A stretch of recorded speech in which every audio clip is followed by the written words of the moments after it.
আসসালামু আলাইকুম ওয়া রাহমাতুল্লাহি ওয়া বারাকাতুহু। দূরের এবং কাছের যে যেখান থেকে আজকে আমাদের এই কোরবানির মাসালা মাসাইল অনুষ্ঠানে উপস্থিত হয়েছেন এবং দেখছেন, সকলকে জানাই আমাদের পক্ষ থেকে আন্তরিক অভিনন্দন ও লাল গোলাপের শুভেচ্ছা। সম্মানিত দিনদার ভাই ও বোনেরা, আল্লাহ সুবহানাহু ওয়া তাআলা আমাদেরকে দুনিয়ায় প্রেরণ করার পরে এক একটা মৌসুম দান করেন, এক একটা ইবাদতের মৌসুম দান করেন, যাতে করে আমরা খুব সহজেই আল্লাহ তাআলার নৈকট্য অর্জন করতে পারি এবং জান্নাত অর্জন করতে পারি।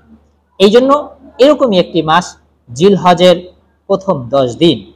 এই জিলহজের প্রথম 10 দিনে সবচাইতে বড় একটি ইবাদত হচ্ছে, যাদের সামর্থ্য থাকে তারা কোরবানির পশুকে কোরবানি করা। এই কোরবানি করার ক্ষেত্রে আমাদের ক্ষেত্রে দেখা যাচ্ছে যে আমরা মাসালা জানা না থাকার কারণে আমার টাকা হালাল হওয়া সত্ত্বেও, ইখলাস ঠিক থাকা সত্ত্বেও আমার কোরবানি সহি হচ্ছে না। তাই আজকে আমরা কয়েকটি কোরবানির মাসালা নিয়ে আলোচনা করব। আশা করি ভিডিওটি না টেনে একটু ধৈর্যের সাথে দেখবেন। এতে আল্লাহ তাআলা আপনাকে অনেক নেকি দান করবেন এবং আপনার অনেক অজানা, আপনি যদি কোরবানি নাও দেন, আপনার আত্মীয় স্বজন, বন্ধু বান্ধব যারা কোরবানি দেয় তাদেরকে এই মাসালাগুলো জানাতে পারবেন এবং আমাদের এই ভিডিওটি শেয়ার করে দিবেন। আল্লাহ তাআলা আমাদের এই ইসলাম প্রচারের কাজে সকলকে সহযোগিতা করে তৌফিক দান করেন।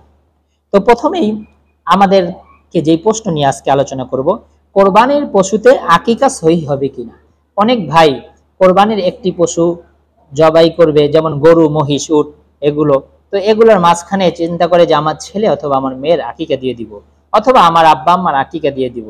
তো এটা হচ্ছে যে যদি গরু, মহিষ, উট হয় তাহলে কোরবানির পশুর সাথে আকিকাও সহি হয়ে যাবে।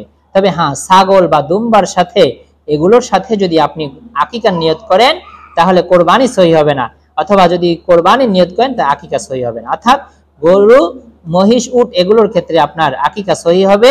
7 ভাগের যে কোনো ভাগেই অর্জন করতে নাম লেখাতে পারেন। আর যদি ছাগল বা দুম্বা দেন তাহলে কি হবে না, এগুলোর মধ্যে আকিকা সহি হবে না। 2 নম্বর প্রশ্ন, পশু কিনছে, ঠিক আছে, পশু দেখেছে ভালো, কিন্তু পরবর্তীতে দেখা যাচ্ছে যে পশুর মধ্যে কোনো দোষ ত্রুটি, এমন দোষ যেগুলোর মধ্যে কোরবানি সহি হবে না, তাহলে সে কি করবে? এক্ষেত্রে যদি পশু ভালো কেনার পরে এমন ত্রুটি পাওয়া যায় যেই ত্রুটির কারণে সে কোরবানি সহি হবে না, তাহলে তার জন্য উচিত যে সে আরেকটা পশু ক্রয় করবে, যদি সামর্থ্যবান হয়। আর যদি সামর্থ্যবান না হয় তাহলে ওই পশুটাকেই সে কোরবানি করতে পারবে। আশা করি মাসালাটি বুঝেছেন। 3য় প্রশ্ন, গরুর গোশত, কোরবানির গোশত কতদিন খাওয়া যায়? গ্রামের কিছু মানুষ বলে যে এটা 3 দিনের বেশি খেতে পারবে না, মুহররমের আগেই শেষ করতে হবে। এই মাসালা হচ্ছে, কোরবানির গোশত আপনার সামর্থ্য অনুযায়ী অল্প অল্প করে আপনার যেই কয়দিন ইচ্ছা আপনি সেটা খেতে পারেন। আপনি যদি মনে করেন আপনি 1 বছর খাবেন, আপনি যদি মনে করেন এটা 2 বছর খাবেন, সেটা আপনার রুচির ব্যাপার। এক্ষেত্রে ইসলাম বলে যে তোমার সামর্থ্য অনুযায়ী, তোমার রুচি অনুযায়ী তুমি এটাকে ব্যবহার করো। আল্লাহ আমাদের এটাকে বুঝার তৌফিক দান করেন। 4 নম্বর প্রশ্ন, অনেকে প্রশ্ন করে, হুজুর কসাইকে কোরবানির গোশত দেওয়া জায়েজ আছে কিনা? কসাইকে কোরবানির গোশত দেওয়া জায়েজ আছে, তবে এটা পারিশ্রমিক হিসাবে দেওয়া যাবে না। পারিশ্রমিক হিসাবে কাউকেই, কসাই বা বাসার কাজের বুয়া অথবা অন্য কাউকে পারিশ্রমিক হিসাবে কোরবানির গোশত দেওয়া যাবে না। কেন? যে কোরবানির গোশত এটা হচ্ছে আল্লাহ তাআলার পক্ষ থেকে বান্দাদের জন্য একটা হক, এটাকে পারিশ্রমিক হিসাবে দেওয়া যাবে।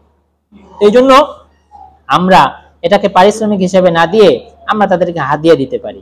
আল্লাহ আমাদের এটাকেও বোঝার তৌফিক দান করেন। তারপরে প্রশ্ন হচ্ছে, কোরবানির দিন মোরগ, মুরগি জবাই করা যাবে কিনা?